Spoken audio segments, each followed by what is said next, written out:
Saki mbwembwana kwele mchele kwa kuku kumwaga. Zako na wapenda yatusema nitasikia.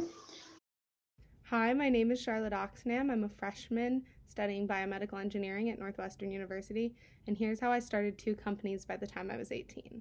My first introduction to entrepreneurship really came through a program that was started in my high school called the Student Initiative in Social Entrepreneurship. The focus of this program was to give kids a 6-month course in how to create a business plan, a business model, and eventually pitch to actual venture capitalists for the chance to get funding for your idea. All of our ideas had to be socially based, so they had to provide a social good to the world. And I knew I wanted to take advantage of this program, so I started to look around my life about what I thought I could improve. I realized that I had taken Spanish for 9 years, and my conversational skills were less than stellar. It seemed ridiculous that I had taken a language for that long and still couldn't speak it, and I realized that one of the key issues was that I wasn't speaking it with native speakers. In addition to that, I didn't really have an emotional connection to the language. It was all pretty academic. So I started to think about the pen pal programs that some schools had, and I started to think how amazing it would be if these happened over video call. So I started to develop a software that would allow that to happen. It would be weekly video calls between students in the US and students in Spanish-speaking countries to work on their conversational skills and to build that emotional connection to the language. I didn't have all the skills for this. I had to find people who knew how to code, people who could explain to me business plans. I dove into every book and article I could find, talked to anyone I could talk to, and built out a business plan and eventually got $8,000 worth of funding in the end of my sophomore year. I got to experience every stage of building a company, from ideation to hiring subcontractors to dealing with subcontractors that weren't fulfilling their timelines. I experienced many bumps in the road, and it taught me a lot about what it took to build a company, and not only to build a company, but to continually grow and change your idea as you run into issues along the way. The first idea that I came up with on my first day of workshops was not the idea that it currently is. When I got to college, I joined the Garage, which is Northwestern's entrepreneurship hub, and was exposed to Propel, which is a program that supports women in entrepreneurship.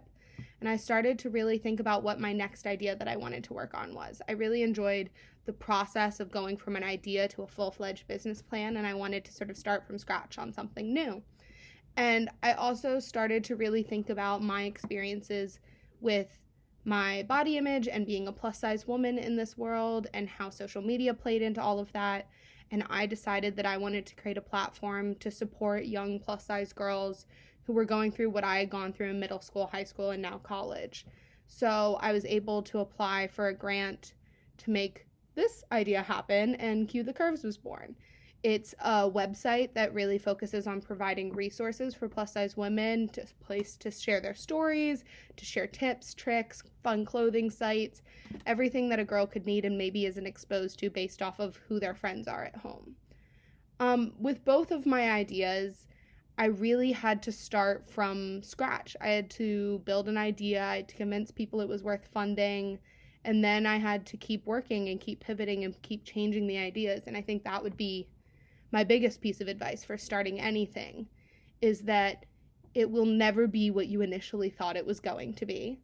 You might find that your initial idea was wrong, or that there's a better opportunity somewhere that you can improve upon by shifting your idea, or that you didn't read the market right. There's so many things that can go wrong. So the first wrong move isn't the end of you. It's just a new place to step off of.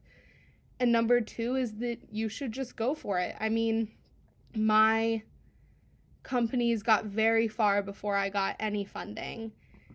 And it's really key that you find what we call the minimum viable product, which is how little money can you put in to really get things started, because it's amazing how cheaply you can start an idea, and then from there it can start paying for itself, and all of a sudden you really didn't need funding to start with.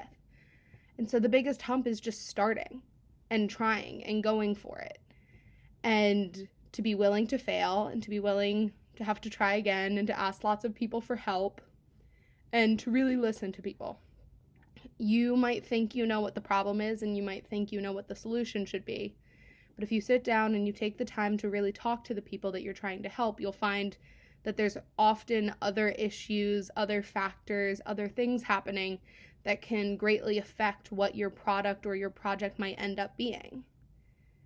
But in the end, the best thing you can do is to do it and to try your best and to go full force at it and to try to create a positive change in the world, because even if it fails, you'll learn something from it and then the next one will work. Nanipaga moyo nikianza kulia chozi nafutia.